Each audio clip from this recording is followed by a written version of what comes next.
Welcome back, everybody, to the virtual happy hour series with Spirit Hub. We're in episode 5 today, and we have Iron Fish Distillery from Thompsonville, Michigan with us. Hi, guys. We are so excited to be in Illinois. I'm Sarah. I'm Richard. So yes, we're very excited to have you guys on here with us. Thank you for joining us today.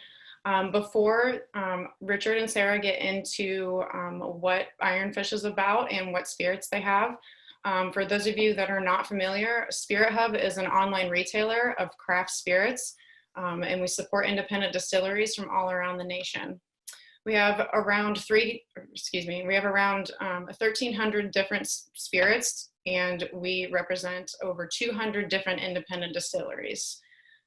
We're very glad that you guys can join us today. This is a really great opportunity for you to get to know the brands and the people behind our brands on our platform and their amazing work and what they really do and what they love. So with that, I'm going to hand it off to Iron Fish Distillery, and we're going to talk about their maple bourbon and their Michigan gin. Well, hey everybody, we're super excited to be here. Wanted to tell you just a little bit about Iron Fish Distillery. We know that probably 9-10% of the visitors that come to our farm actually come from the Chicago area. So we're hoping that some of you— They're the most fun ones too. They are. It seems like the good times just roll in Chicago, and they just bring it up. They bring up all that energy. But we are a 120-acre farm.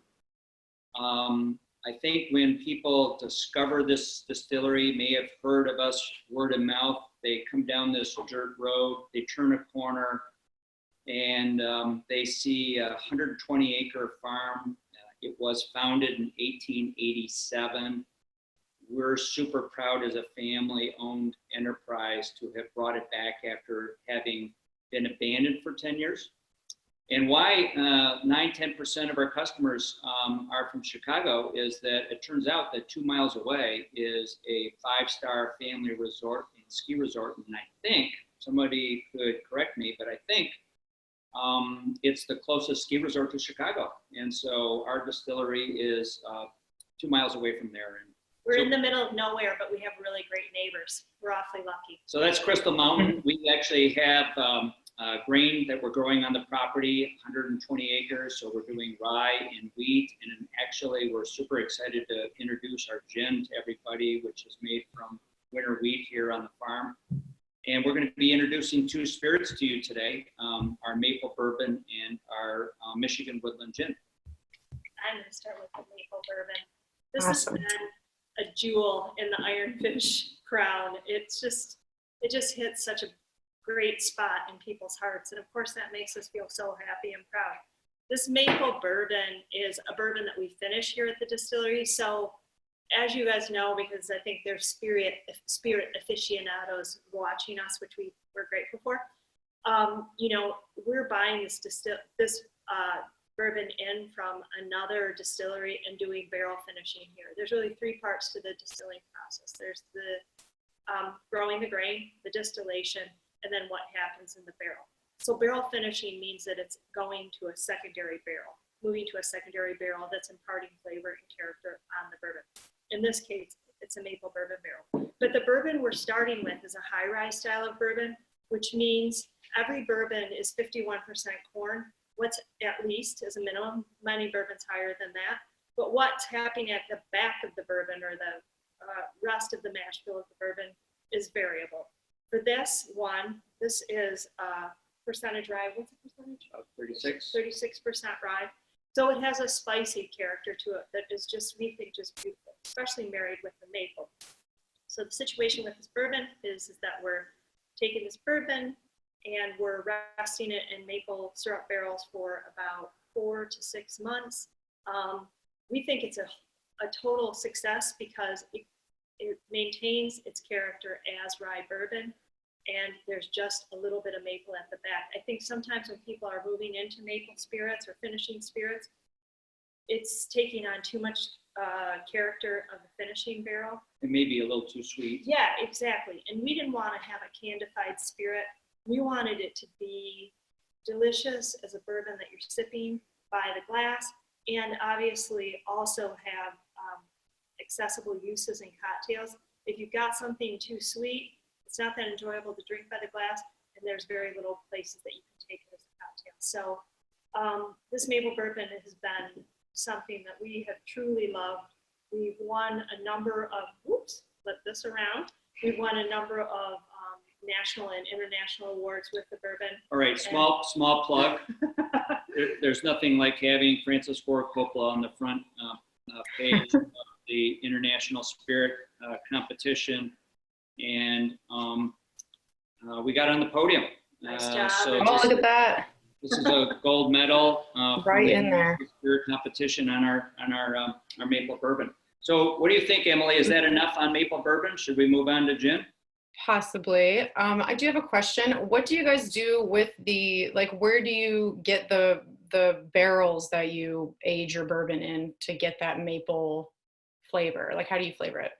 So, two things. One is the whiskey comes in because we're less than 4 years old, right? So Sarah's mentioned that we are super transparent. We're buying a much more aged and finished bourbon that comes in new American oak barrels, which is required in order to call it bourbon. And then we actually work with a 5-generation sugar bush, the Griner Sugar Bush, and they actually they're up the river from us, about 5 miles. They put maple syrup in those whiskey barrels that come to our distillery. That's where we wanted to put, we didn't want to sell a whiskey that we didn't transform the flavor of. So that maple syrup transforms the flavor of that barrel. Then we put the whiskey in, and then a gold medal winner comes out. So this is the bourbon barrel-aged maple syrup that I'm holding in my hand. That is the other kind of end of this continuum, and another great product that we have for sale on our website. And Oh, cool. This is the best. This maple syrup may be the most popular product we have, but So we're kind of people thinking love Spirit that. Hub should pick I that know, up too. that's, yeah, that would be amazing. Right? Yeah. You ever get maple, bourbon flavored maple? That's interesting. So Awesome. Cheers to maple bourbon. maple. Cheers to maple bourbon. I got a little bit here also. Oh, that's super smooth. And it's not overly sweet. Like, it's not super sweet with the sugar or anything. It's just got that real nice hint, warm going down. It's awesome. You want to get into your gin? Sure. I'll do this. At least introduce you to Michigan Woodland Gin. This is a signature creation of ours. We're super proud of it because we crafted this gin from literally the ground up, starting with grain grown on our property. We've now shifted a lot of that grain that's grown for our gin into our barrel-aged gin, which will be its Spirit Hub probably in the next 5 months or so. But for now, this clear gin is, we call it Michigan Woodland Gin.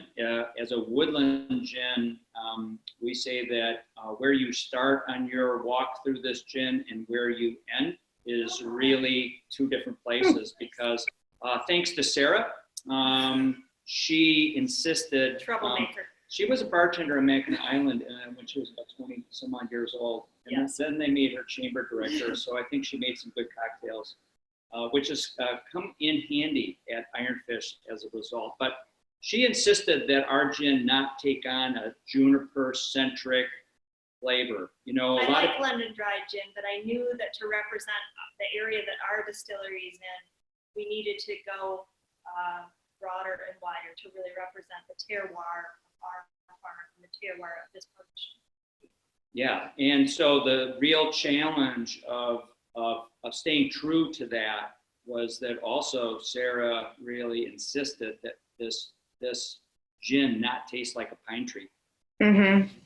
Gin not taste like a mouthful of spruce, which comes from A lot of demands, which is, you know, which is difficult because gin by law must have juniper, and juniper is what defines gin. So, but luckily they do not tell you how much juniper. They don't require a certain amount of juniper. So we were juniper light on this. But the big challenge was, all right, what grows in the Michigan woodlands that has a citrus bouquet or flavor on the nose, but also imparts on the spirit? we worked with a master gardener here in Michigan. They let us know that actually that's super simple. In fact, people who are listening probably may not know, but they probably had this tree in their house. If you've ever purchased a Christmas tree from a Christmas tree lot, and it's a color fir tree, if you break those needles, you'll actually pick up a citrus smell and taste. And we think we're the first gin ever made from concolor fir, but this is a 20 botanical gin. Most gins are 6, a little more simpler, 6 or less. Mm-hmm. They tend to be monochromatic, sort of one-dimensional. Yeah. And ours is really quite expressive, starting with gin, maybe a little lavender in the middle, but it finishes with fennel, licorice, and pepper on the back end. It's super exciting. It's sounding like it would be less accessible than it actually is. It's unbelievably accessible. It's really interesting. So many people are coming to the tasting room all the time and saying, I don't like gin, but I love your gin. And, but it remains the character of gin, but it has a broader palate appeal. And we think quite a lot of broad uses as well. We've loved this. We've been so proud of this product, and it has been a fan favorite. So this is one of our big guns wherever we distribute. The nose is definitely a citrus nose. It's super crystal clear, very bright. People talk about it being bright. A lot of people who come to visit the distillery say they're really not eager to try gin. They probably got into their dad's gin cabinet. A lot of problems with gin coming on to people in high school. I will admit that I'm not really into gin. I've had like other name brand gins that aren't that great, and at least to me. And I was kind of like, nope, not about gin. And then when you guys showed up for the, we had you on with one of our PR events, and you guys were pouring there with I believe your son Connor. And I tried the gin. I was like, all right, because a lot of people are like, you don't like hand people gin straight, and people are like, no. But I tried it, and you're right. I'm sold. Like, that is a great smooth gin. I'm not a gin drinker, but I'll drink that. Is exactly what you said. We really love it too. So it has received a handful of awards. We got in New York City's 50 best gins. They've got the world best gin in London, and then also in the World Spirit Competition, it took 4th place, and in 2nd place was Hendrick's gin. And wow, nice. And so we feel one for the little guys. We feel so we were one of the only craft on the podium. So cheers. Perfect. Cheers again. Cheers. All right, awesome. Well, thank you very much for giving us a little insight about your distillery and some of your spirits. We're going to get into our cocktail making section here, and you guys at home are going to be able to make these cocktails from your home. So we'll get to that in just a second. All right. For those of you that are joining us, we're here with Iron Fish Distillery out of Thompsonville, Michigan.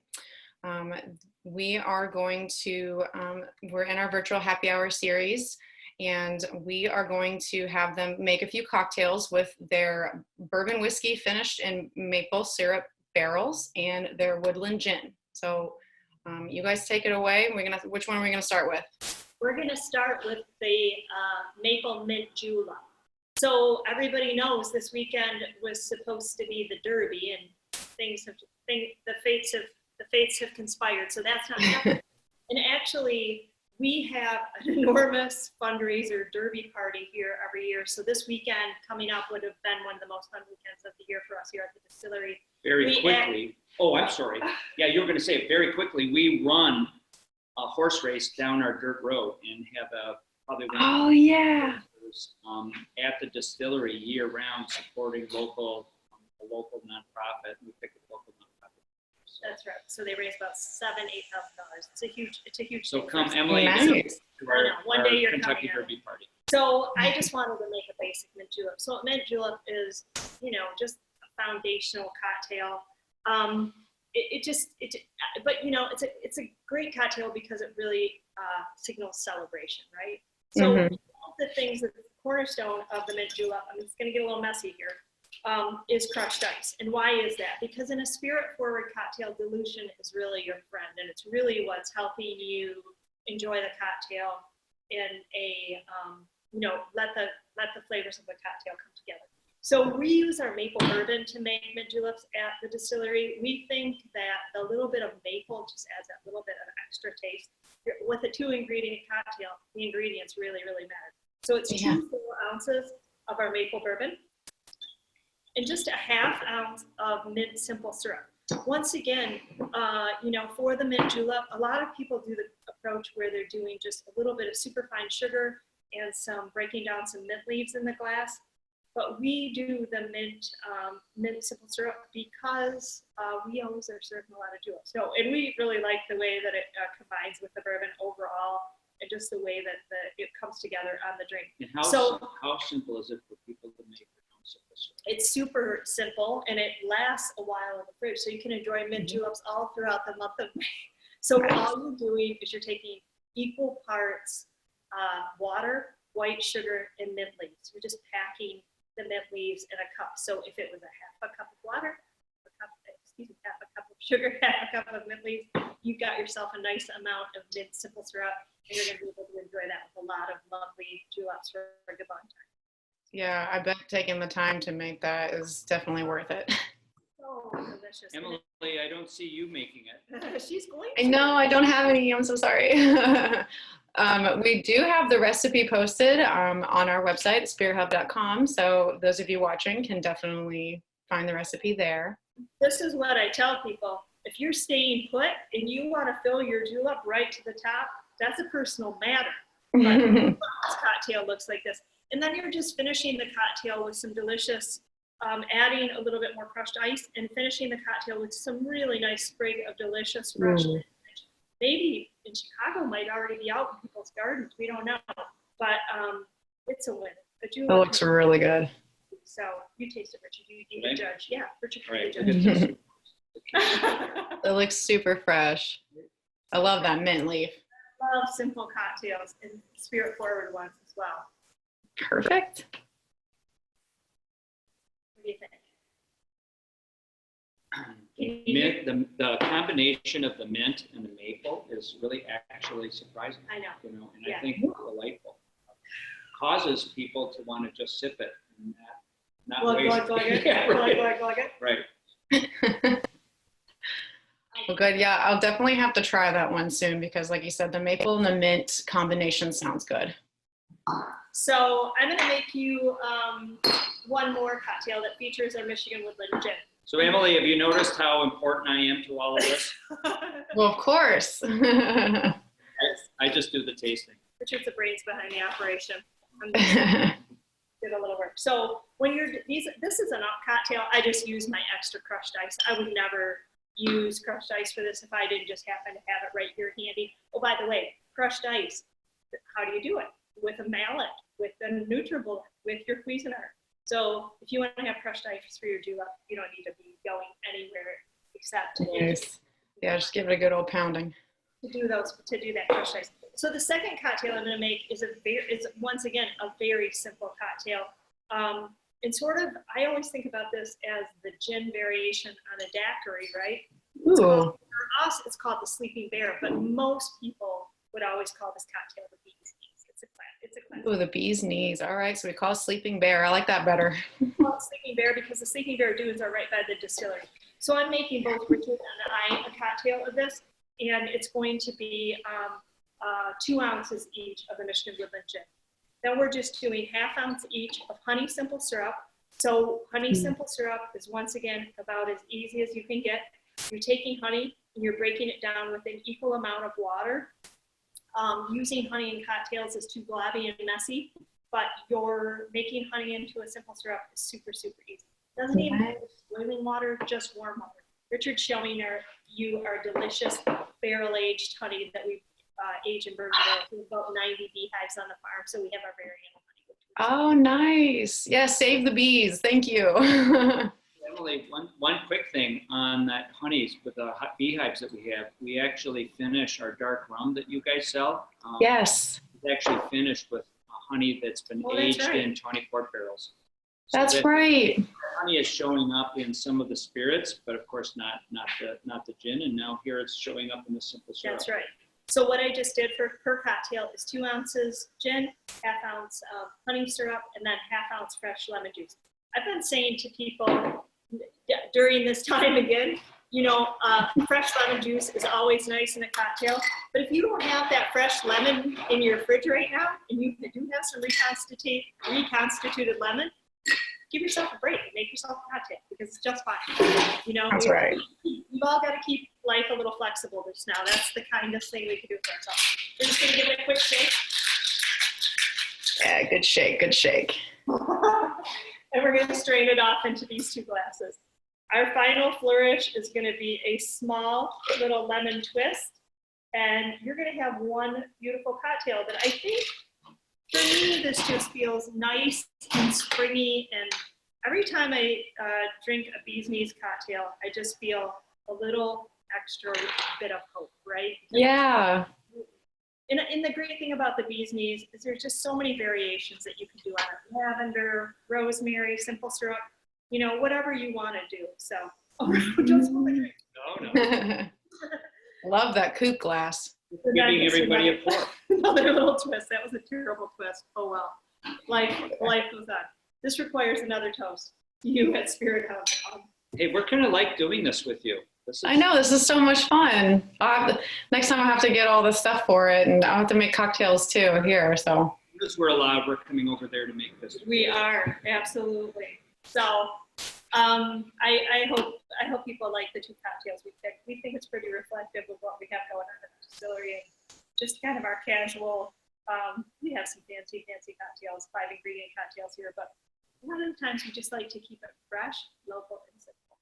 that's right. Stay local, keep it fresh. Like, there's nothing better than that. And we're really glad at Spirit Hub that we can support local while staying local. So that's super great.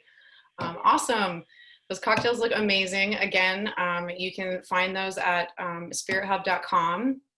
And you can also find the gin and the bourbon finished in maple syrup barrels on spirithub.com also, along with Iron Fish's, the rest of their portfolio. So we're going to get into a couple Q&A sessions from our viewers. They're coming in through the comments. So I have a couple questions for you. Question from Michael. He asks, which spirit from your very diverse portfolio is of offerings do you find most underrated? So what spirit in your portfolio do you find is the most underrated spirit? So I would, we may have a difference of opinion, but I would say our Michigan white rum. Okay. The white rum's a difficult category, quite frankly, because it's kind of thought of as a commodity. And what makes it a commodity is it's mostly made from sugarcane. We made a decision to make it out of molasses, and then actually we import probably the most expensive molasses out of the Caribbean. Nice. Molasses just ferments completely different than sugarcane, so there's a lot more body or viscosity, holds a lot more flavor. And then remember, I mentioned a little slight finish. We have a little of the barrel-aged honey that goes into the fermentation that seems to add just a little sweetness. A super obscure award that it got is there is a men's magazine in California that, and Jesse, our marketing guy, is going to kill me for not remembering them. The manual. Oh yeah, the men's magazine. It's called the manual. They do all these lists. They said it was the best unaged rum made by a craft distillery in America. So Ooh. I know you guys have that, and I bet it doesn't sell that well. But I'd encourage him to try that. For sure. I'll have to try it, and I'll have to get you as featured. Open that up for you. So I do have a different answer, but I'll keep it quick. I definitely think that one of the most underrated spirits we have is our rye vodka. Rye vodka is a very, kind of obtuse. It's a little bit of a, it's very unknown to people. And rye vodka is such an interesting thing in general. The flavor depth that you get with using rye to make vodka is incredible. So this rye vodka has this like brightness and the clear, the clarity that you would expect with a really high quality vodka, but there's this little spiciness and really beautiful body about it that makes it unbelievable in savory beverages. So if you're having a Bloody Mary, it kind of takes it to the next level. If you're drinking a cocktail with ginger, it takes it to the next level. Here on the farm, this time of year, we dig a bunch of wild ramps. The best thing in the world is to have that rye vodka chilled with one wild onion or one wild ramp in it. Ooh, chef's kiss. Nice. All that flavor in that vodka comes out because we do not charcoal filter. Okay. So it's unfiltered, it says it right on the label. So it's the way vodkas were made Really in good. Eastern Europe about 300 years ago. Yeah. Thanks. Keeping it traditional. It's awesome. Thank you. Perfect. We do have another question from Faith. She asks, when do you anticipate releasing spirits from your own grain, and what kind of spirits can we look forward to? Okay, one is thank you very much for the question. Two is, of course, our clear spirits are our own spirits, and we're growing the grain for the. We started with the vodka and then also in the gin. We actually started moving our grain over to our whiskeys. We've been making whiskeys from day one. We're 3.5 years old. And Emily, I'm going to go out of the frame. We would love to have this on Spirit Hub. Our first rye whiskey is out, and this fall, our first straight bourbon is out. And That's right. Yeah, I saw you guys are getting some whiskeys in here. Yes, that's right. We got to get that on our platform so people be ready. So we do have 2 whiskeys, and then later on, we'll be introducing a whole portfolio. We'll be briefing Spirit Hub on that portfolio, and we have a rick house that has about 450 barrels that we've made over the last 3 years, and we have throughout this whole crisis, we have not stopped making whiskey. Good. Yes, we definitely look forward to the whiskeys. I know the last time that we had gotten an order from you guys, we have your bourbon whiskey that are finished in multiple different types of barrels, which are super interesting. You mentioned on the tawny port barrel. We also have one finished in a stout barrel. So those are new to the platform, but they're also moving pretty quickly too. So that's a good sign.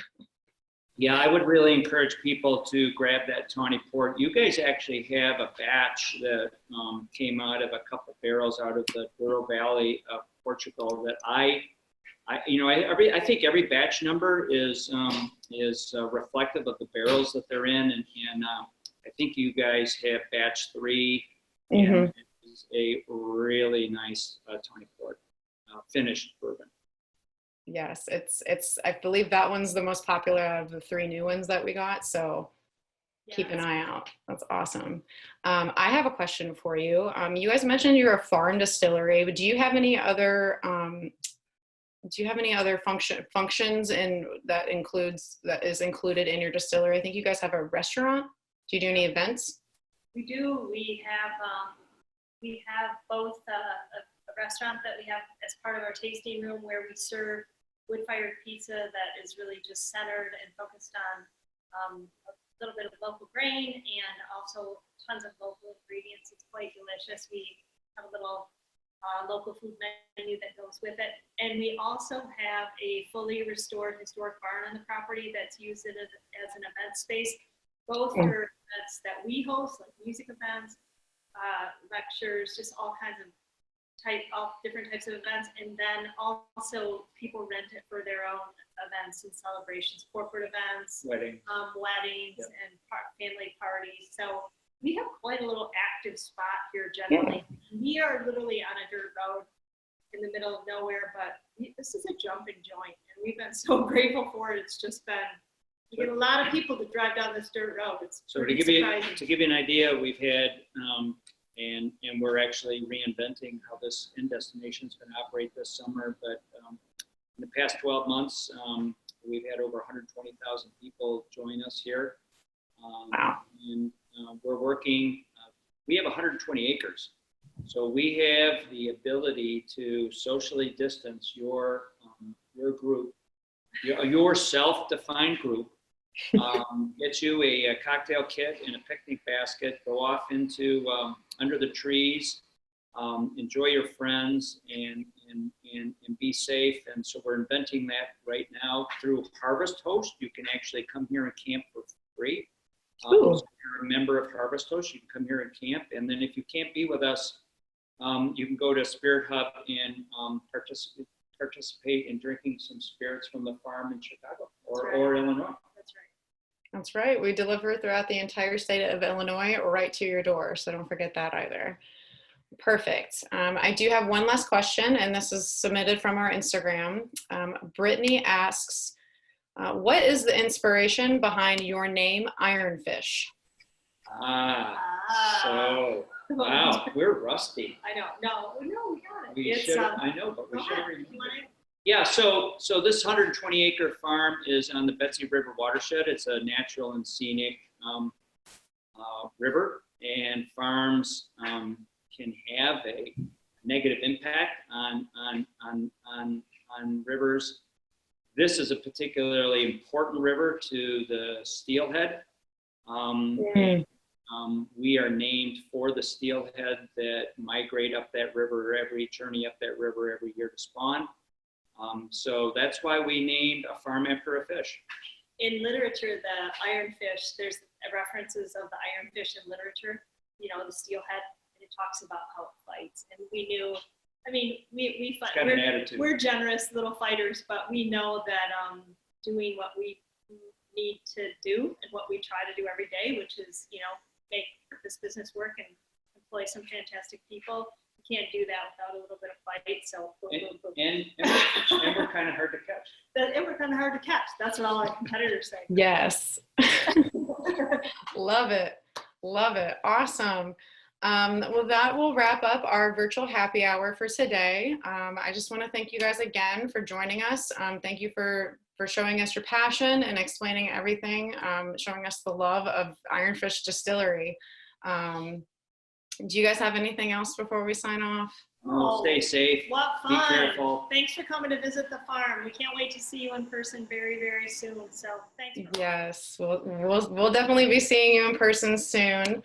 And for those of you at home, don't forget, we are Spirit Hub. You can find Iron Fish Distillery on our platform, and we will deliver straight to your door in Illinois. We are also having, we have a promo code that you can use to purchase Iron Fish for yourself and try it out. So be on the lookout for that.